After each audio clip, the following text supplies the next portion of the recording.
नमस्कार दोस्तों, स्वागत है आपका अपने सरकारी नौकरी अलर्ट चैनल पर। रेलवे असिस्टेंट लोको पायलट भर्ती 2024 की नोटिफिकेशन आ गई है दोस्तों, जिसके अंतर्गत 5,696 पोस्ट पर आपकी भर्ती होनी है, जो कि काफ़ी अच्छे नंबर में है। तो अच्छे से तैयारी करें, क्योंकि बहुत सारे कैंडिडेट का सपना होता है रेलवे में असिस्टेंट लोको पायलट यानी कि ड्राइवर बनने का। तो काफ़ी अच्छा मौका है, अच्छे से तैयारी करें। इसकी सभी जानकारी को हम यहाँ पर देखेंगे इस पोस्ट से संबंधित। अगर आपको कोई भी जानकारी ना छोड़नी हो तो आप वीडियो को लास्ट तक देखें, और वीडियो पसंद आए तो वीडियो को लाइक ज़रूर करें, जिससे हमें मोटिवेशन मिलती है दोस्तों आपके लिए ऐसे ही जेन्युइन अपडेट लेके आने के लिए। अब यहाँ पर आप इसका एडवर्टाइजमेंट नंबर देख सकते हैं, CEN 01/2024 आपका एडवर्टाइजमेंट नंबर हो गया। अब यहाँ पर इसके इंपॉर्टेंट डेट्स के बारे में देखेंगे। एप्लीकेशन फॉर्म भरने की जो डेट होगी 20 जनवरी 2024 होगी। लास्ट डेट आपकी 19 फरवरी 2024 होगी, और लास्ट डेट पेमेंट की 19 फरवरी 2024 ही होगी। और अगर आपके फॉर्म में कोई मिस्टेक हो जाती है तो 20 से 29 फरवरी 2024 तक आप उसको ठीक कर पाएंगे। उस समय आपका करेक्शन लिंक प्रोवाइड कर दिया जाएगा। और जैसे ही एग्ज़ाम डेट या एडमिट कार्ड का नोटिफिकेशन आएगा, हम आपको शॉर्ट वीडियो के माध्यम से जरूर नोटिफाई करेंगे। एप्लीकेशन फी देख सकते हैं, जनरल OBC EWS का 500 रुपये, SC ST फिजिकली हैंडीकैप्ड का 250 रुपये। सभी कैटेगरी की फीमेल जो कैंडिडेट्स हैं यानी कि गर्ल्स हैं, उनका 250 रुपये फी लगेगी। और आफ्टर स्टेज 1 एग्ज़ाम के बाद दोस्तों जो भी व्यक्ति क्वालिफाई नहीं कर पाएंगे, उनका अनरिजर्व OBC EWS कैटेगरी के लिए 400 रुपये रिफंड होगी fees. SC ST physically handicapped female के लिए 250 रुपये आपकी फ़ी रिफंड होएगी। और जो पेमेंट होगा वो आप online credit card, debit card, UPI, net banking के माध्यम से कर पाएंगे एप्लीकेशन फ़ीस की। वैसे दोस्तों RRB ग्रुप डी का भी फीस रिफंड की काफ़ी कमेंट्स आते हैं हमारे पे। अगर आपके फ़ी रिफंड आ गए हों कुछ लोगों के, तो आप कमेंट बॉक्स में कमेंट करके बता सकते हैं कि RRB ग्रुप डी के फ़ी जो है वो रिफंड हो चुकी है या नहीं। ठीक है। अब यहाँ पर आप देख सकते हैं एज लिमिट आपकी 1 जुलाई 2024 तक मिनिमम एज 18 साल व मैक्सिमम एज 30 साल हो सकती है। इसके रिलैक्सेशन के बारे में अगली स्लाइड में देखेंगे हम। अब यहाँ पर आप देख सकते हैं मेन जो आपका एज रिलैक्सेशन है वो इस प्रकार है। SC ST कैंडिडेट के लिए 5 साल का एज रिलैक्सेशन मिलेगा अपर एज लिमिट में। ठीक है। OBC जो कि नॉन क्रीमी लेयर के कैंडिडेट्स हैं, वो 3 साल का उनको एज रिलैक्सेशन मिलेगा। इसके अलावा एक्स सर्विसमैन अगर आप हैं तो अनरिजर्व्ड या EWS कैटेगरी के हैं तो 3 साल की रिलैक्सेशन मिलेगी। OBC नॉन क्रीमी लेयर के हैं तो आपको 6 साल की रिलैक्सेशन मिलेगी। और एक्स सर्विसमैन हैं SC ST कैटेगरी के तो 8 साल की आपको एज रिलैक्सेशन मिलेगी अपर एज लिमिट में।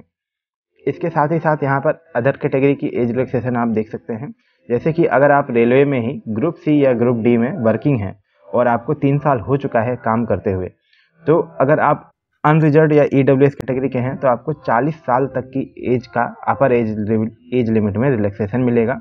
OBC नॉन क्रीमी लेयर के हैं तो 43 ईयर्स ऑफ एज तक आपको रिलैक्सेशन मिलेगी।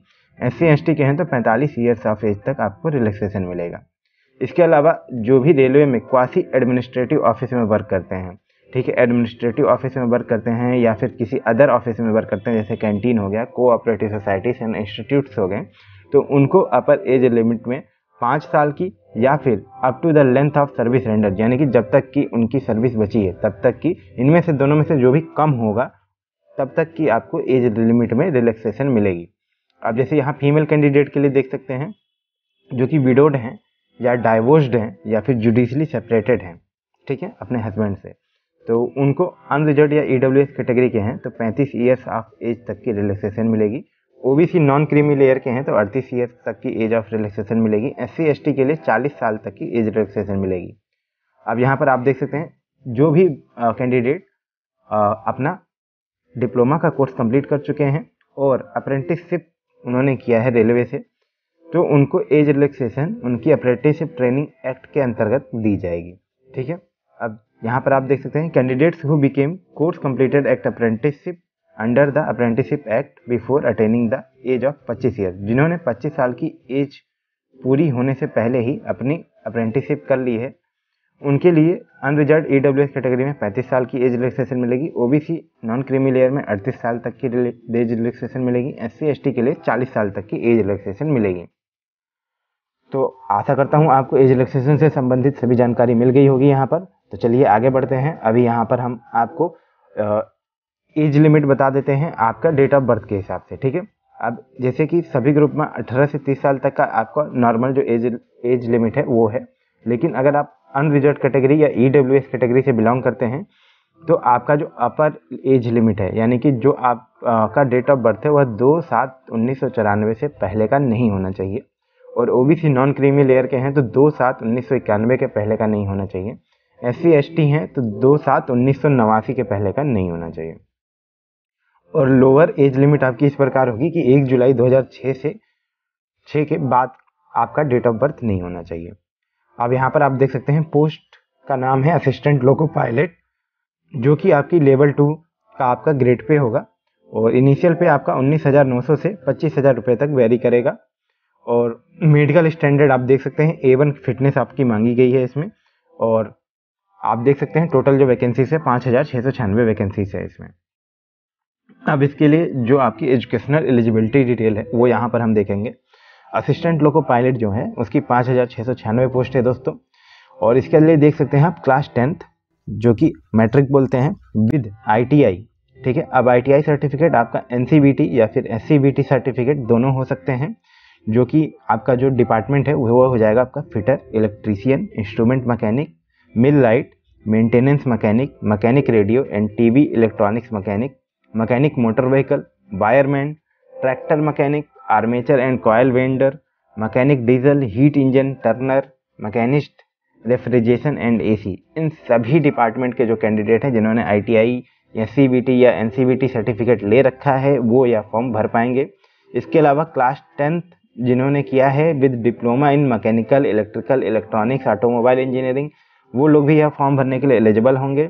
और इसके अलावा जो व्यक्ति B या BTech डिग्री कर रखा है इन्होंने मैकेनिकल, इलेक्ट्रिकल, इलेक्ट्रॉनिक या ऑटोमोबाइल इंजीनियरिंग में, वो व्यक्ति भी यह फॉर्म भरने के लिए एप्लीकेबल होंगे यहाँ पर, ठीक है। तो आई होप आपको समझ में आ गया होगा एजुकेशनल एलिजिबिलिटी आपकी। अब यहाँ पर हम देखेंगे मेडिकल स्टैंडर्ड और फिजिकल फिटनेस के लिए। तो मेडिकल स्टैंडर्ड का जो आपका सर्टिफिकेट होएगा जो आप बनवाएंगे जिला अस्पताल से वो आपका A1 कैटेगरी का होगा। और फिजिकल स्टैंडर्ड में आपका फिजिकली फिट होने चाहिए ऑल स्टैंडर्ड्स में। विजन स्टैंडर्ड आप देख सकते हैं, डिस्टेंट विजन जो होगा आपका 6/6, 6/6 विदाउट ग्लासेस और विद फॉगिंग टेस्ट आपका होगा। और नियर विजन आप देख सकते हैं 0.06 विदाउट ग्लासेस होना चाहिए। और आपको colour vision, binocular vision, field of vision, night vision, mesopic vision, ये सारे आपके क्लियर होने चाहिए विजन स्टैंडर्ड में। अब यहाँ पर आप देख सकते हैं जोन वाइज आपकी कितनी वैकेंसियाँ खाली हैं। वैसे तो दोस्तों गोरखपुर जोन की सबसे ज़्यादा डिमांड रहती है रेलवे में, लेकिन इस बार सबसे कम भर्ती जहाँ तक मुझे दिख रही है गोरखपुर जोन की ही है। और सबसे ज़्यादा भर्ती जो है आपकी बिलासपुर जोन की है। यहाँ पर आप देख सकते हैं, इसको मैं इधर कर देता हूँ। बिलासपुर जोन में देख सकते हैं 1,192 वैकेंसी और 124 वैकेंसी है टोटल। इसके अलावा गोरखपुर जोन की अगर बात करें यहाँ पर हम, तो गोरखपुर जोन के लिए आप देख सकते हैं यहाँ पर NER में टोटल जो वैकेंसी है मात्र 43 वैकेंसी है। तो आप अपनी तैयारी करें। आपको देख सकते हैं सिकंदराबाद में भी सबसे ज़्यादा वैकेंसी है 559 एंड 199।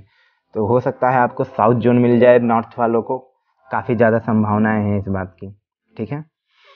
अब यहाँ पर आप देख सकते हैं इसके स्टेजेस, सिलेक्शन प्रोसेस के जो स्टेजेस हैं वो इस प्रकार होंगे। पहले तो आपका CBT 1 होगा, उसके बाद CBT 2 होगा, उसके बाद कंप्यूटर बेस्ड एप्टीट्यूड टेस्ट होगा। इसमें कोई नेगेटिव मार्किंग नहीं है, इन दोनों में नेगेटिव मार्किंग है। इसके बारे में अभी आगे आपको जानकारी दी जाएगी, ठीक है।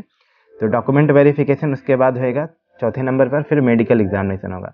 दोस्तों आपको एक सलाह दूंगा, अगर आपका मान लीजिए यहाँ चौथे 4th स्टेज तक यानी डॉक्यूमेंट वेरिफिकेशन तक आपके सभी चीज़ क्लियर हो जाती है, तो भी आप काफ़ी सतर्क रहें और ठीक से रहें, अपने स्वास्थ्य का ध्यान रखें। क्योंकि ऐसा कई बार होता है कि 5वें राउंड में यानी कि मेडिकल एग्जामिनेशन में जब आप जाते हैं मेडिकल एग्जामिनेशन देने, तो वहाँ पे भी काफ़ी सारे कैंडिडेट्स को अलग कर दिया जाता है, यानी कि निकाल दिया जाता है। तो कृपया अपने स्वास्थ्य का पूरा ध्यान रखें, अपने आँखों का ध्यान रखें, समय समय पर अच्छा भोजन लें। खासकर आप आँखों के लिए गाजर वगैरह या फिर कोई मल्टीविटामिन वगैरह अपना खाते रहें, ठीक है, उससे आपको फ़ायदा होगा, ठीक है। अब यहाँ पर देख सकते हैं LP रिक्रूटमेंट 2024 एग्ज़ाम पैटर्न, ठीक है। अब आपका RRB LP 2024 सिलेक्शन प्रोसेस जो होगा, इसमें 4 राउंड्स ऑफ एग्ज़ाम होंगे, जिसमें CBT 1, CBT 2, CBAT यानी कि computer based aptitude test and document verification होंगे, ठीक है। और इनके बारे में सभी जानकारी यहाँ देखेंगे। जो इनका डिटेल्ड अगर आपको सिलेबस चाहिए CBT1, CBT2, CBT और CBAT का, तो उसका जो PDF का लिंक होगा यहाँ पर हम डिस्क्रिप्शन बॉक्स में दे देंगे, आप डिस्क्रिप्शन बॉक्स से डाउनलोड कर सकते हैं, ठीक है। वहाँ से आप डाउनलोड करके उसका प्रिंट निकलवा लें अगर आप पर्टिकुलरली इस एग्ज़ाम का तैयारी कर रहे हैं तो, और इसके सिलेबस के अकॉर्डिंग आप अपनी तैयारी करें, ठीक है। अब यहाँ CBT1 के बारे में देख लेते हैं, ठीक है। पहली बात तो CBT1 जो होगा वो 75 मार्क का होगा और 60 मिनट का होगा पेपर आपका, ठीक है। 75 मार्क का पेपर होगा, 60 मिनट का होगा। इसमें आएंगे आपके कंप्यूटर बेस्ड होगा examination, mathematics, general intelligence and reasoning, general science and general awareness आपके पेपर होगा जो ये सब्जेक्ट का। और मार्किंग स्कीम देख सकते हैं, 1 मार्क मिलेगा करेक्ट आंसर के लिए, 1/3 मार्क कट कर लिए जाएंगे इनकरेक्ट आंसर के लिए। और सबसे बड़ी बात है कि CBT1 के जो मार्क्स हैं वो आपके फाइनल मेरिट में, जो भी आपकी मेरिट लिस्ट तैयार की जाएगी उसमें नहीं जोड़ेगा दोस्तों, ठीक है। ये सिर्फ आपका क्वालिफाइंग है। और इसके अलावा आपको बता देते हैं कि नॉर्मलाइजेशन जो होगा वो सभी स्टेजेस पे होगा, CBT1, CBT2, CBT3 सभी स्टेजेस पे आपका नॉर्मलाइजेशन होगा, ठीक है दोस्तों। आगे चलते हैं। अब यहाँ पर देख सकते हैं CBT2 के बारे में जानकारी यहाँ पर आपको मिल जाएगी। CBT2 जो होगा इसकी जो टोटल ड्यूरेशन है 2 घंटे 30 मिनट की होगी, ठीक है दोस्तों। और यहाँ पर आप देख पाएंगे इसमें जो पार्ट ए है उसमें mathematics, general intelligence and reasoning और जनरल साइंस, इन तीनों सब्जेक्ट का एग्जाम होगा। पार्ट ए में टोटल क्वेश्चन होंगे 100 और टोटल जो आपके मार्क्स होंगे वो 100 होंगे और 90 मिनट ड्यूरेशन होगा।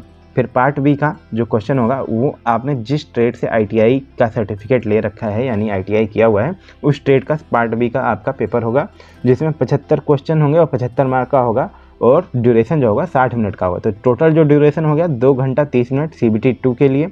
टोटल मार्क हो गए आपके 175 मार्क और इसमें भी निगेटिव मार्किंग होगी, 1/3 मार्क्स आपके डिडक्ट कर लिए जाएंगे अगर आपका कोई आंसर गलत होता है तो। अब जो थर्ड एग्जाम है आपका कंप्यूटर बेस्ड एप्टीट्यूड टेस्ट, इसके बारे में जानकारी यहाँ पर देखते हैं। आई होप कि आपको सभी जानकारियाँ समझ में आ रही होंगी। आपको अगर जानकारी पसंद आ रही हो तो वीडियो को लाइक ज़रूर कर दे दोस्तों। वीडियो को लाइक करेंगे तभी मोटिवेशन मिलेगा और तभी हम आपके लिए ऐसे ऐसे जेन्युइन वीडियोस लेके आ पाएंगे दोस्तों, ठीक है। क्या होता है कि बहुत सारे चैनल हैं मैंने देखा जिसपे फॉर्म के बारे में बताते आपका आधा 1 घंटा ख़त्म कर दिया जाता है, खा लिया जाता है। तो इसीलिए ये चैनल शुरू करने का जो मेन मकसद था यही था कि आपका जो टाइम हो वो ना वेस्ट हो, आप फालतू की चीज़ों में ना फंसें और मोटा मोटी जो आपकी काम की जानकारी है उसे देख करके आप अपने एग्ज़ाम की प्रिपरेशन चालू कर सकें। तो यूट्यूब पे फर्जी अलग अलग वीडियोस अलग अलग लोगों की देखने का कोई फ़ायदा नहीं है। अपना बेहतर होगा कि आप अपना सारा का सारा टाइम अपनी तैयारी को दें। कैंडिडेट्स, ठीक है। अब CBAT के बारे में देखते हैं। CBAT में कोई निगेटिव मार्किंग नहीं है, जैसा कि मैंने पहले बताया था। इसका सिलेबस जो है वो आपको PDF मिल जाएगा डिस्क्रिप्शन बॉक्स में, ठीक है। उसको थर्ड राउंड बोलेंगे। अब आप देख सकते हैं यहाँ पर सैलरी स्ट्रक्चर 19,900 से 35,000 रुपये पर मंथ आपकी सैलरी स्टार्टिंग में वेरी करेगी दोस्तों, ठीक है। इसके अलावा इसमें ओवर टाइम वगैरह भी मिलता है। काफ़ी ज़्यादा अच्छी पोस्ट है क्योंकि इसमें काफ़ी अच्छी आपका सैलरी होती है। इसके अलावा इसमें जो अलाउंसेस है वो आपको बता देते हैं। यहाँ पर HRA मिलेगा आपको यानी कि house rent allowance, dearness allowance मिलेगा यानी कि DA।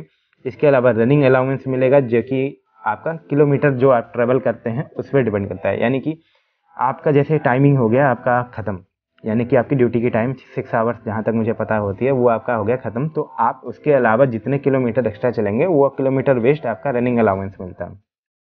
ट्रांसपोर्ट अलाउंस यानी कि आपका रेलवे स्टेशन पे जहाँ से आपको ट्रेन स्टार्ट करनी है और अपने घर से वहाँ जाने के लिए जो आपको ट्रैवल कॉस्ट आता है उसको ट्रैवल एंड ट्रांसपोर्ट अलाउंस बोलते हैं, वो भी आपको मिलेगा। न्यू पेंशन स्कीम के तहत आपका 10% सैलरी में डिडक्ट किया जाएगा, ठीक है। अब यहाँ पर लास्ट जो जानकारी है वो आपका डॉक्यूमेंट से संबंधित है। जो भी कैंडिडेट फोटोग्राफ वगैरह अपना अपलोड करेंगे वो JPEG फॉर्मेट में ही अपलोड करेंगे। 15 से 40 KB के बीच आपकी जो फ़ोटो की साइज़ है वो होनी चाहिए। SC/ST सर्टिफिकेट आपके पास होना चाहिए और जो भी कैंडिडेट के पास SC/ST सर्टिफिकेट है जो कि अपलोड करेंगे उसकी जो साइज़ होनी चाहिए 50 से 100 KB के बीच होने चाहिए और फोटोग्राफ जो है आपका कलर में होना चाहिए और इसमें JPEG इमेज में 15 से 40 KB के बीच में आपके फोटोग्राफ की साइज़ होनी चाहिए दोस्तों। और कोई जानकारी जो कि छूट गई हो और आप जानना चाहते हैं तो आप कमेंट बॉक्स में कमेंट कर सकते हैं। इसके अलावा ऐसे ही 100% जेन्युइन अपडेट पाने के लिए चैनल को सब्सक्राइब जरूर करें। आप इंस्टाग्राम पर, व्हाट्सएप पर, हमें फॉलो कर सकते हैं। इंस्टाग्राम और व्हाट्सएप पर हमारा चैनल अवेलेबल हो गया है। वहाँ पर आपको नए नए अपडेट्स जो भी भर्ती से संबंधित होंगे वो आपको वहाँ पर मिलते रहेंगे। ठीक है दोस्तों, व्हाट्सएप चैनल का लिंक भी यहाँ पर हमने डिस्क्रिप्शन बॉक्स में दे दिया है। तो मिलते हैं आपसे नेक्स्ट वीडियो में, तब तक के लिए नमस्कार, सत श्री अकाल, जय हिंद।